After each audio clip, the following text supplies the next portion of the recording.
Welcome back to another episode of the e-learning series on GFSM, the Government Finance Statistics Manual.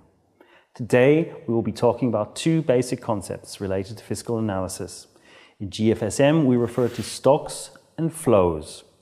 I will explain what these two measures are and how they relate. Let's look at an example. Suppose the government has a fleet of police cars. Recently, it became increasingly obvious that felons fleeing in their cars can very easily outdistance the officers. The government cleverly decides to gradually improve its fleet and to replace some cars with better ones. Our question is, what are the fiscal implications of that decision? How will government finance statistics illustrate? Two types of measures will provide us with all necessary fiscal information. That's stocks and flows. To start off with, what is a stock measure? Put simply, a stock measure shows the value of the government's possessions. It assigns a value to an object or group of objects at a particular point in time. In our example, a stock measure would, for instance, show the value of the car fleet today. You could think of a stock measure as a snapshot photo that depicts the value of something at a specific moment, usually the end of a year or a quarter or a month. A government takes stock of its possessions periodically. By this exercise, it knows the structure of its assets and their total value. Over time, government takes these snapshots and it will see the value of its possessions evolve. However, these snapshots don't allow you to understand what happened between 2 points in time. Rather than snapshot photos, one would need a movie for that. And this brings us to the other statistical measure, flows. To understand what happens between snapshots, we also need flow information. Flows will cover the value of all fiscal events that occurred in the period. In our example, that could be purchases of new cars.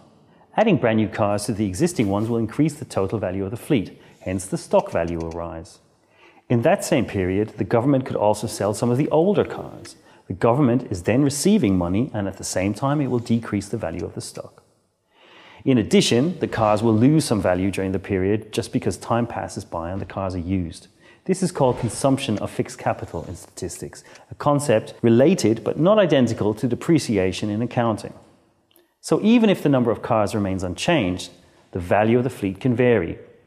Now let's put this together in one picture. Remember, at the start of the period, our government already had a fleet of cars. Then it bought some new cars, it sold others, and at the end was left with a different stock with a different value. Our closing stock is accordingly the result of what we had in the beginning, plus the value of all acquisitions and minus the value of all disposals during the period, and minus the consumption of fixed capital. Together, GFSM calls these flows net investment in non-financial assets. So you see that stocks and flows have a clearly defined relationship. In fact, we will see in a minute that in GFSM, this relationship can be expressed by an explicit mathematical equation which illustrates an accounting identity.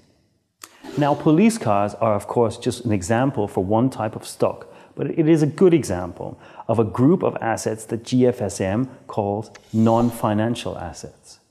In total, there are three categories of stock in GFSM: non-financial assets, financial assets, and liabilities. And there are corresponding flows to those stocks.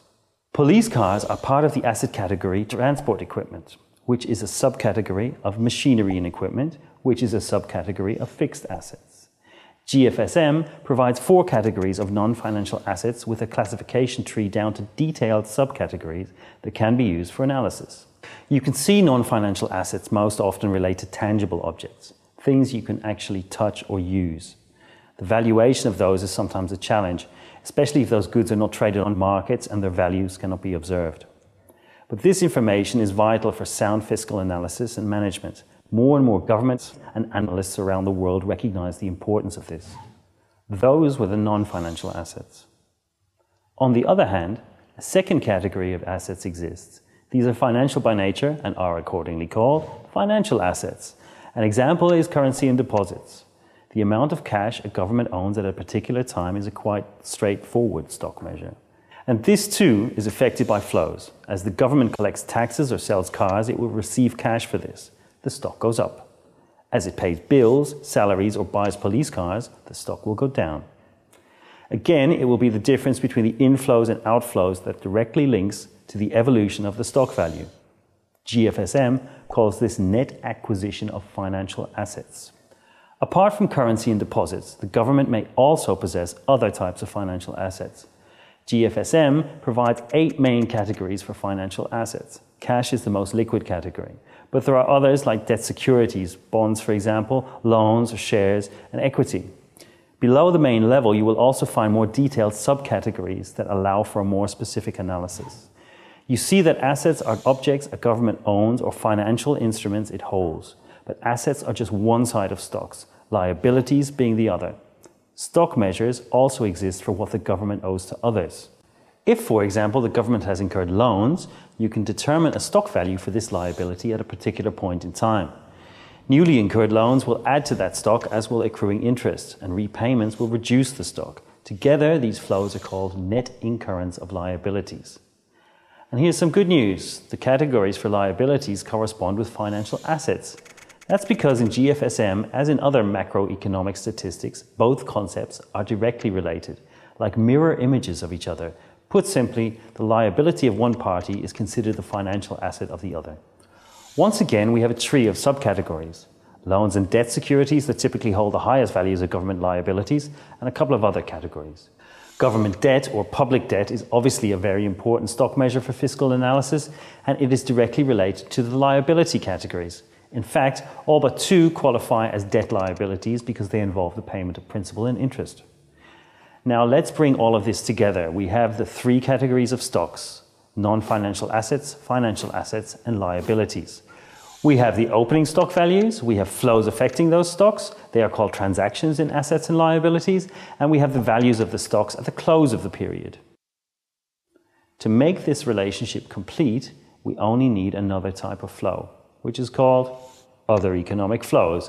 This covers changes in the values of the stock that are not the result of government transactions, such as price changes or destructions by natural disaster.